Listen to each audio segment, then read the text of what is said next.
all, let me say the government appreciates the challenges faced by Kenyans as the result of the rising global fuel prices occasioned by the crisis in the Middle East.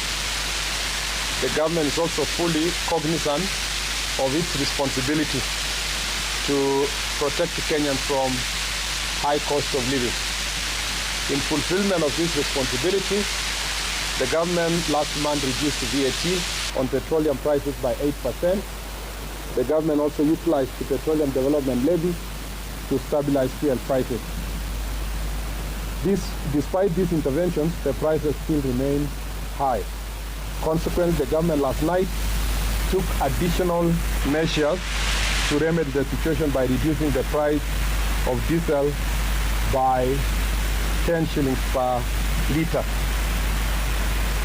The government also took the same step based on the negotiations that took place yesterday to rationalize the prices of kerosene and diesel by increasing the price of diesel by 38 shillings to avoid adulteration as requested by the stakeholders in the transport sector. Understandably, the stakeholders in the public transport sector had requested for a reduction of 46 shillings, and they are still agitating for further reduction despite the 10 shillings reduction that happened last night. Following a consultation meeting this morning between the government and the representatives, it was agreed that that there was need for negotiations between the government and the stakeholders at a high level, and that those negotiations must be undertaken within the next 1 week. That in the interceding period between now and Tuesday, 26th May of 2026, that the strike that is ongoing is suspended for a period of 1 week to provide an avenue for consultation, negotiation between the government and the stakeholders. The public transport sector stakeholders also condemned incidences of violence and destruction witnessed yesterday in some parts of the country and completely dissociate themselves from them. And they are not part and parcel of any kind of violence that happened. The government remains fully committed to addressing concerns raised by Kenyans at all times and calls for peaceful and legal means for airing the various grievances. And to confirm that this was fully agreed by all the members, I'd like to call Mr. Mukabane.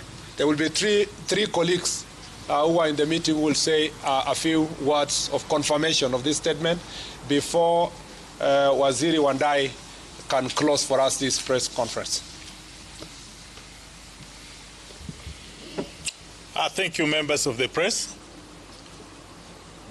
We first would like to apologize to our customers who have been inconvenienced by the strike that was inevitable. Two, it is true that we have had serious consultations from yesterday, and today we have just had a breakthrough, not because we are satisfied, but we want to give negotiations a chance. So we are waiting for negotiations at the high level, but we would like to let the customers and those who we work with understand that if this is not taken serious, within the 7 days that we have given, the strike will be back. Thank you very much. I'll call him. Yeah. My name is Kushan Mushiri. I'm the CEO Federation of Public Transport Sector, FPTS, and the National Chairman for the Association of Matatu Transport Owners, AMTO.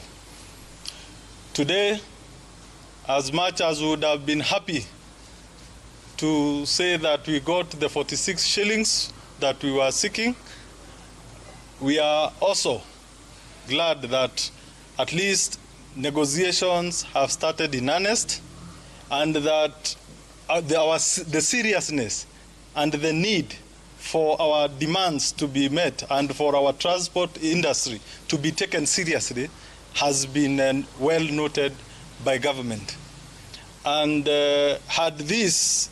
unfortunately, had we been taken seriously on Friday, I think we would not be here.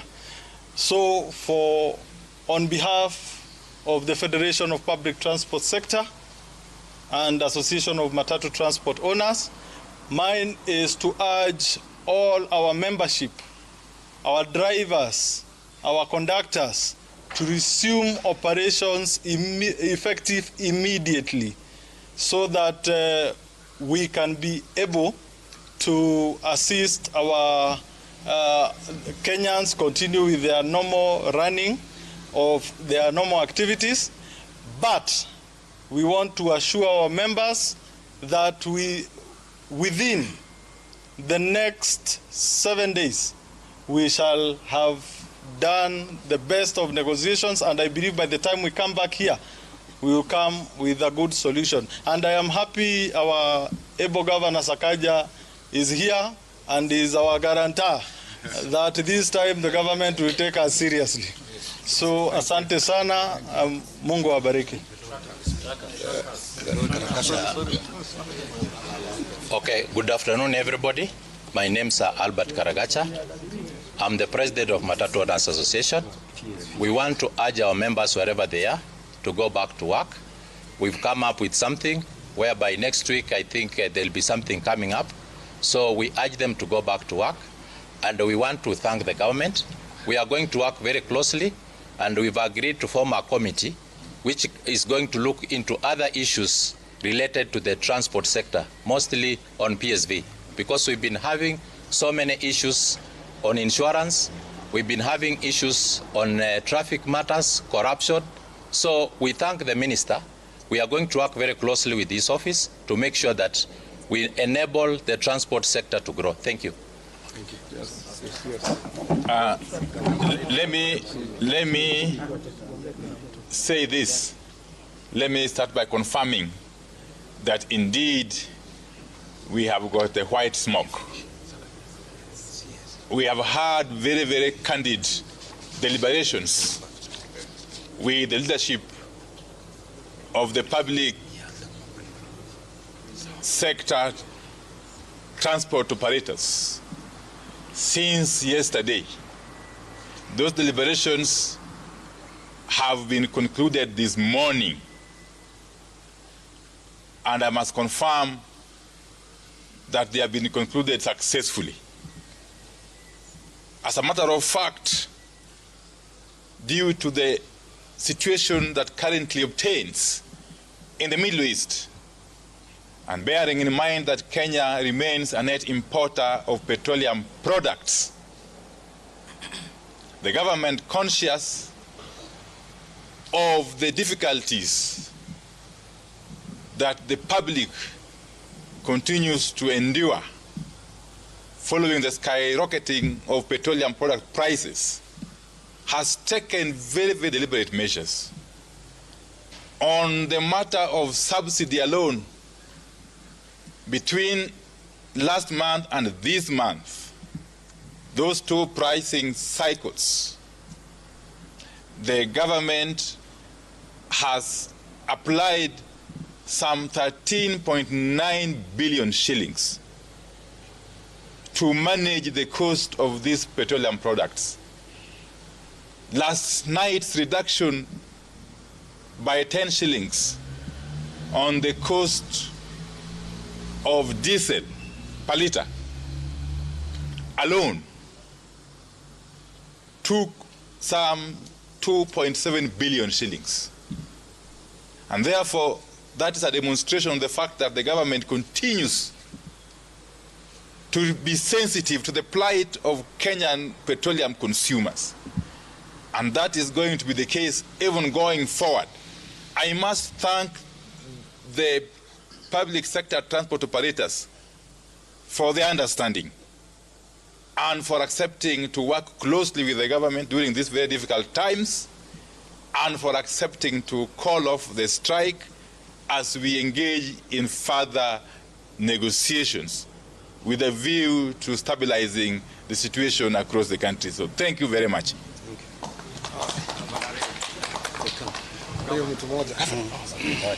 Yes.